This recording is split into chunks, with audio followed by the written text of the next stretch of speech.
Hello everyone. Well, it has been our Back British Farming Day today, and as you can see I have the Wheatsheaf pin badge on. We've been encouraging all MPs to wear the Wheatsheaf pin badge, and I'm delighted to say that pretty much all of the shadow front bench were wearing them, and indeed many of the government as well. It's been a really frenetic day. We started off with a reception for MPs this morning in Parliament. Secretary of State Therese Coffey spoke there, sponsored by Siobhan Bailey, who will be known to many in the Stroud constituency where she is the MP. We are making progress, albeit slow, with the SFI, but I think the fact that the Secretary of State has announced today that 25% of the payment will be made up front, that is certainly going to help with cash flow.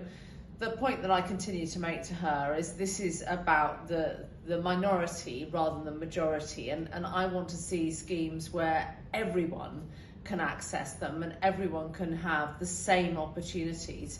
And so I still am having conversations with Therese Coffey about, can we make sure that the December BPS payment isn't capped. I'm really concerned about cash flow right now on the back of what has been a very challenging year for weather events, and cash flow is really going to be biting.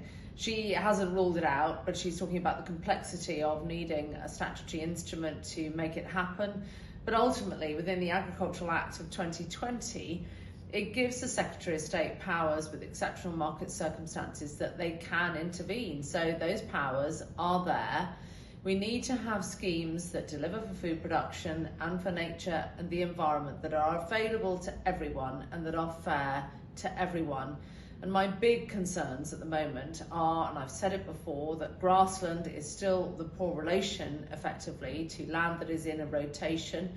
They are not able to get the same payments. There are great biodiversity benefits and environmental benefits and benefits for nature from our grassland, and why are they being seen as the poor relation to arable land and land that is in rotation? That needs levelling up. We have to have a fair approach to everyone. So it is work in progress, but I stand by our call last week that we had to focus on cash flow, we had to focus on fairness, and we had to have schemes that everybody could access. But the Secretary of State went on this morning to announce some work on fairness in the supply chain, that dairy contracts work would be finished next year. They would be moving on into pigs, would be moving on into horticulture as well, really needed, as well as eggs, and I would say poultry meat too, all of which have suffered incredibly with lack of return from the supply chain.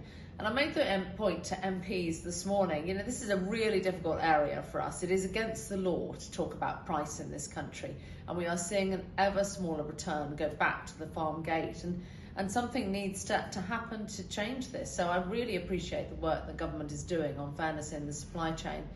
It was also the chance to congratulate Luke Evans on the work that he has done, Dr. Luke Evans as MP, with the Buy British button.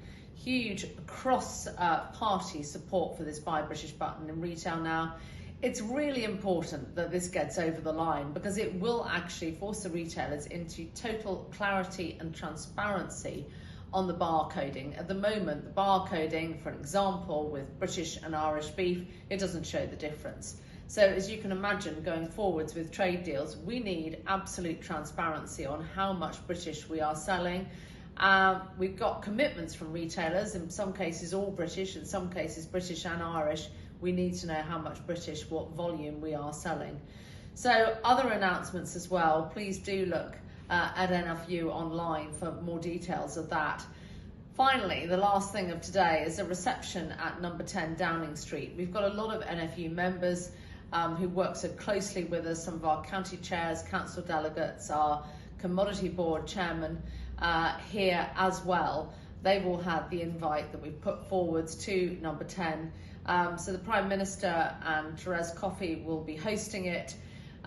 All of these things take a lot of time to get over the line, so I really think it's a considerable step at our 8th Back British Farming Day that number 10 are now hosting an event themselves, and of course all of these things are a chance for all of us to be talking about the importance of getting that self-sufficiency target in there and treating sustainable food production and the environment as one in the same thing.